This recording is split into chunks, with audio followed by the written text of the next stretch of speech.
Ամեն 40 վայրկյանը մեկ աշխարհում ինքնասպանություն է գործում մեկ մարդ, ինքնասպանության են դիմում հիմնականում ծանր դեպրեսիա ունեցող մարդիկ, աշխարհում դեպրեսիա ունի 300 միլիոն մարդ։ Դեպրեսիան հիվանդություն է, որով տառապում են բոլոր մարդիկ, անկախ տարիքից, պաշտոնից եւ այլ գործոններից։ Դեպրեսիայի պատճառները հիմնականում սոցիալական, կենսաբանական եւ հոգեկան են։ Հայաստանի գլխավոր հոգեբույժն ասում է, դեպրեսիան հիվանդությունների պատճառ է եւ միաժամանակ հիվանդություններն են դեպրեսիայի պատճառ։ Այս պաթոլոգիան կարելի է լրիվ բուժել եւ Հայաստանում կան որակյալ մասնագետներ։ Ճիշտ է, ընկճախտով զբաղվում են նաեւ բախտ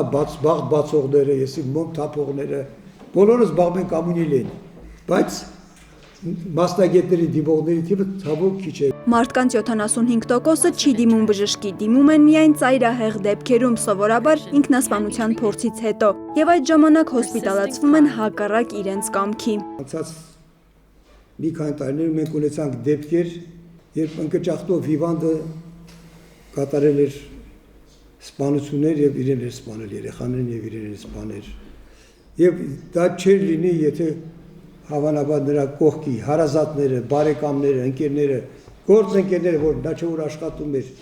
դիմեին ժամանակին բժշկին։ Հայաստանի պետական հոգեբուժարաններում բուժումն անվճար է, հոգեբուժարաններ են գործում նաև մարզերում։ Վիճակի մասին օբյեկտիվ պետք է լինենք, որ կարիք ունեն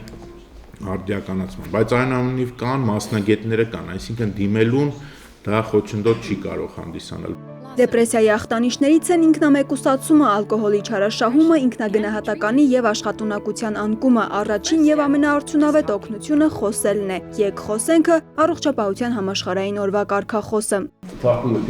Եթե գիտեք մարդու, որը սպառնում է, որ կսպանի իրեն, փնտրում է ինքնասպանության միջոցներ, հրազեն, դեղեր եւ այլն, խոսեք նրա հետ։